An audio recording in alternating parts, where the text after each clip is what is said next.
झालेला आहे. पण मी काय म्हणतोय बरं म्हणा. आज आपण महाराष्ट्रात कार्यक्रम करत नाही. बर मग आपण गुजरात मध्ये कार्यक्रम करतोय. गुजरात मध्ये आलो म्हणून काय जातं का गुजरातीत बोलायचं?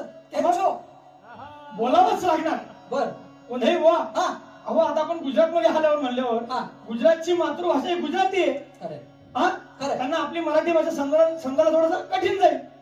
पण मी काय म्हणतो कोणत्याही बुवा, आपण नेमकं काय सादरीकरण करणार आहोत बर ते त्यांना समजेल उमजेल अशा भाषेत आपण समजून सांगूया. तो मंडळी, ये मेरा साथीदार दोस्त है, इसको मराठी का बहुत अभिमान है, इसलिए वो पहले से शुरुआत ही मराठी में करता है. कोई नहीं, हम आपको हमारे महाराष्ट्र की लोक कलाओं का दर्शन हमारे इस लोक कला दर्शन कार्यक्रम से करवाएंगे. मी काय म्हणतो गोंधळी बोला. आता प्रथेप्रमाणे गजानन गणपतीला वंदन झालेलं आहे. श्री गणेश जी को हमने प्रथे के अनुसार, भारतीय संस्कृति के अनुसार वंदन किया है. बरोबर आहे. अब हम आगे क्या पेशकश करेंगे? कोणत्याही बुवा, त्याच्या आधी मी तुम्हाला सांगतो. बर आता संगीत वाद्य नृत्य याला कोणती भाषा नसते. नहीं इसको कुछ भाषा नहीं है. वो आ हृदय ती हृदय सुधीनी सफर. वाह. सो नमस्ते. तो प्रथम मैंने कहो ये कि तमें बदिया केम छो. तो हम हमारे महाराष्ट्र की लोक कला आपके सामने पेश करेंगे, पर आप हमारे सिर्फ प्रेक्षक नहीं हो. इसके बाद, इस समय के बाद आप इस सांगीतिक सफर में आप हमारे साथी होंगे. तो पहला महाराष्ट्र का लोक कला प्रकार हम सादर करेंगे. महाराष्ट्र का वासुदेव लोक कला प्रकार. बोले बुआ, ये वासुदेव होता क्या है ये थोड़ा हमें समझाइए. थोड़ा सांगायला पाहिजे, ऐकायला पाहिजे. वासुदेव महाराष्ट्र का लोक कलाकार है जो सुबह सूर्योदय के समय पर गांव गांव में हर घर में जाकर कृष्ण की भक्ति, धार्मिक संदेशों का प्रसार करता है. तो पेश करते हैं महाराष्ट्र का वासुदेव लोक कला प्रकार.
तर खरं म्हणला माझे बुवा खरं आहे. या वासुदेव या लोककलाकार ने ये संपूर्ण वातावरण भक्तिमय करके रख दिया। बराबर है। हाँ उन्हें हुआ। हाँ अभी हम अगला लोक कला प्रकार जो सादर करेंगे, हाँ। पेश करेंगे, वो ऐसी पहाड़ी आवाज वाली, हाँ शरीर में रोंगटे खड़े हो जाए, हाँ। ऐसी पेशकश हम करेंगे। अरे गोंधई बुआ हमें बताइए तो सही कौन सी लोककला प्रकार है?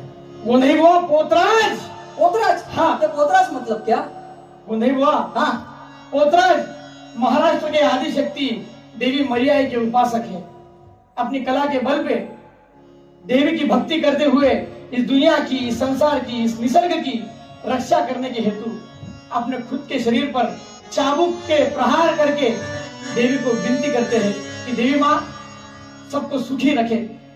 अपनी पहाड़ी आवाज में और हल्दी के ठेके पर मनुष्य में निसर्ग देवता और देवी मरिया का प्रसार करते हैं, उपासना करने का प्रसार करते हैं। तो पेश है महाराष्ट्र का पोतराज लोक कला प्रकार।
गोंधे बुआ गोंधे बुआ हाँ। आपने तो ये पहाड़ी आवाज सुना के जी। यहाँ पे जो एक माहौल क्रिएट किया है वो हमें बहुत मंत्रमुग्ध कर रहे हैं। जी। लेकिन आपने अभी तक इतने बहारदार इतने अलग अलग लोक कला हमें दिखाई, अभी हमें उत्सुकता है कि आप हमें आगे क्या पेश करेंगे। बुंधे हुआ। हाँ। अब हम इस कार्यक्रम का थोड़ा मूड चेंज करते हैं। मूड चेंज करेंगे मतलब कुछ अलग रंग भरेंगे। अरे वो रंग कौन सा है वो तो बताइए। बुंधे हुआ। हाँ महाराष्ट्र की हाँ लौंगी मिर्ची, महाराष्ट्र का ठसका, हाँ महाराष्ट्र की सबसे प्रसिद्ध लोककला प्रकार लावणी की पेशकश करेंगे। हाँ, लावणी जी। अरे गोंधे हुआ, ये लावणी होती क्या है ये थोड़ा हमें समझाइए। सांगल पाहिजे ऐकायला पाहिजे। लावणी हाँ। महाराष्ट्र की लोकप्रिय लोककला है, हाँ जो कि गीत वाद्य और नृत्य का संयोजन है और मुख्य तौर से ढोलकी पर पेश किया जाता है। यह एक लोक नृत्य ऐसा है कि वो उसके लय और अदाकारी के लिए जाना जाता है। अरे और मराठी लोक रंगमंच विशेषकर तमाशा लोकनाट्य का महत्वपूर्ण हिस्सा है। लावणी की जो उत्पत्ति है वो लावण्य से हुई है और लावण्य का अर्थ है सुंदरता। तो पेश है एक रंगतदार लावणी।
गोंधळ बुवा गोंधळ बुवा, एक के बाद एक ये लोक कलाओं का दर्शन आप हमें करवा रहे हैं जी। अभी इसके बाद अब हमारे सामने क्या पेश करेंगे? अब महाराष्ट्र की सबसे आद्य पौराणिक लोक कला हाँ जो गोंधळ नाम से जानी जाती है, इस गोंधळ का हम आप सबको दर्शन करवाएंगे। पण मी काय म्हणतो गोंधळ बुवा, बोला। महाराष्ट्रात हा गोंधळ कशासाठी घातला जातो हे जरा समोर बसलेल्या भोळ्या प्रेक्षकांना विस्तारून सांगा। सांगायला पाहिजे ऐकायला पाहिजे। महाराष्ट्र में हाँ देवियों के कुल 3.5 शक्तिपीठ है। गोंधळ के जरिए ये 3.5 शक्तिपीठों की देवियों का उपासना भक्ति की जाती है। जैसे आपके अभी नई शादीशुदा कोई हो, नई शादी हो गई हो, तो वर वधू के भविष्य के लिए गोंधळ के जरिए सुख शांति समृद्धि की आचरणा देवी के पास की जाती है। जैसे आपके गुजरात में आरासुर की अंबाजी, वेरावल की चंद्रभागा देवी, चंपानेर पावनगढ़ की काली माँ, ये 3 प्रमुख पीठ है। वैसे ही हमारे महाराष्ट्र में कोल्हापुर की अंबाबाई, तुळजापुर की भवानी आई, माहूरगढ़ की रेणुका माता, ये पूर्ण 3 पीठ है। और वो जो आधा पीठ है वो है वनी की सप्तशृंगी आई। तो अपने इस कार्यक्रम में सारे देवियों को एक साथ यहाँ बुलाएंगे, हाँ उनकी भक्ति करेंगे, उनकी उपासना करेंगे। और मैं क्या म्हणतो गोंधळ बुवा, हाँ। ये सारे देवियां एक साथ यहाँ पे कैसे आएंगी? आएंगी कैसी? हाँ ये ऐसी हनाई गंगा बाई, हकेला मोजा लावे, हनाई गंगा बाई, हकेला मोजा लावे, मन भरलाय तुझा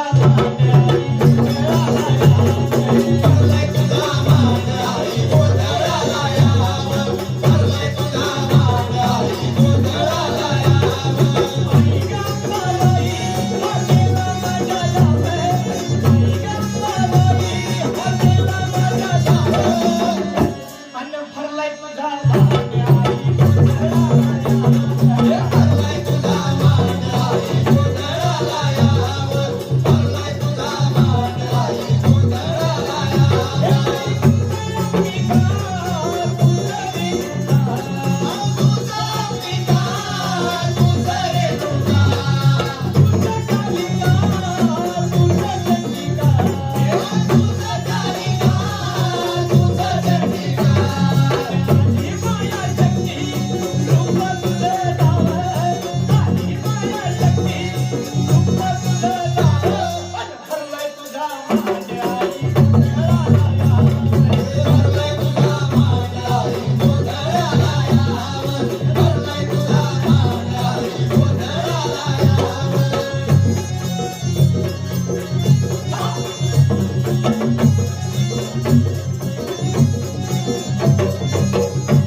तर खऱ्या म्हणण्यामध्ये प्रथाप्रमाणे प्रथा के अनुसार ये 3.5 शक्तिपीठ और ये गुजरात के देवियों को भी हमने यहाँ पे आमंत्रित किया है और उनको मान सम्मान दिया है और यहाँ पे हमारी परडी भी रखी हुई है. हमारा वो मान है हमारे देवियों का. बोलते हुआ हाँ आता म्हटले त्यांनी वेळ आपल्याला कमी दिला ऑलरेडी. ते म्हणे की 30 मिनिटातच करा. बरोबर है. आपला गोंधळ काय हमारा गोंधळ के 30 मिनट में होता नहीं. हमारा गोंधळ को आधे घंटा लगता है. रात भर चलता है हमारा गोंधळ. पण उन्होंने हमें 30 मिनट दिया है तो हम ये इस कार्यक्रम का समापन कैसे करेंगे. क्या है गोंधली बुआ. हाँ शास्त्रीय संगीत में भैरवी गाकर कार्यक्रम को समाप्त किया जाता है. खरे वैसे ही गोंधल में हाँ जोगवा गाकर कार्यक्रम को समाप्त किया जाता है. बरं गोंधे बुआ हाँ. ये जोगवा मतलब क्या थोड़ा सा हमें समझाइए ना. जोगवा का मतलब है दान. हाँ गतकाल में लोक कलाकारों को मानधन के प्रति धान्य वस्त्र कपड़े ये जो कुछ है वो दान किया जाता था. इसको ही जोगवा कहा जाता है. वाह. तो इस जोगवा की पेशकश से हम हमारा ये लोक कला दर्शन कार्यक्रम समापन करेंगे. त्यारे आओ. आणि जोगवा मागते मी मागते जोगवा जोगवा मागते मी मागते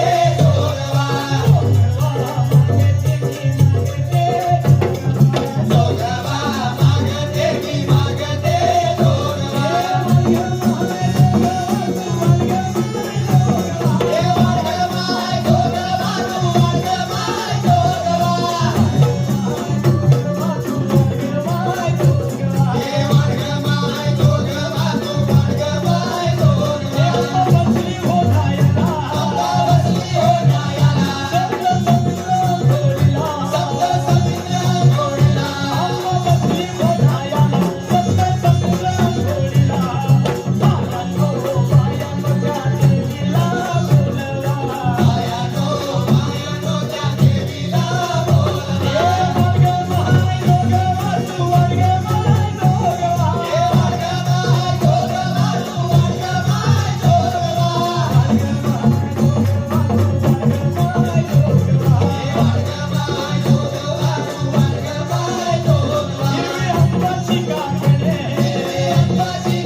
मागे थे